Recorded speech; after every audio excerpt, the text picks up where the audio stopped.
या मुंबईमध्ये किती बोलणार तुम्ही? या बाकीच्या या नाही मुंबईमध्ये ही विधानसभा आहे. संयुक्त महाराष्ट्र निर्मितीनंतर हा महाराष्ट्र मिळाला.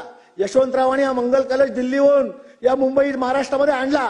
या संयुक्त महाराष्ट्र लढ्यामध्ये आज मराठी माणसाचा मोठा वाटा आहे. या मराठी माणसाच्या मोठ्या वाट्यामध्ये अध्यक्ष होता, मला थांबू नका, मला पूर्ण करू द्या. गिरणी कामगारांचा मोठा वाटा आहे. आज गिरणी कामगार घरं नाही आहेत, त्यांना नवी मुंबईला 9 लाख रुपये भरून घरं द्यावी लागतात. पंतप्रधान आवास योजनेमध्ये 2.5 लाखामध्ये आपण घरं देतोय.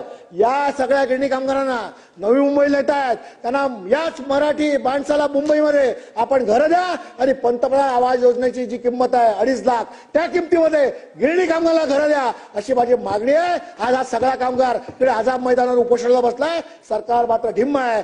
म्हणून माझी आपल्या माध्यमातून सरकारला विनंती आहे की राज्यपालाच्या अभिभाषणात बोलताना असताना हा मुद्दा मी उपस्थित केलाय आणि मुख्यमंत्र्यांनी याबाबत गिरणी कामगारांना न्याय द्यावा आणि मराठी माणसाचा टक्का जो घसरतोय तो सावरायचा असेल तर गिरणी कामगारांना घरं देखील याच मुंबई शहरामध्ये द्या अशी माझी मागणी आहे.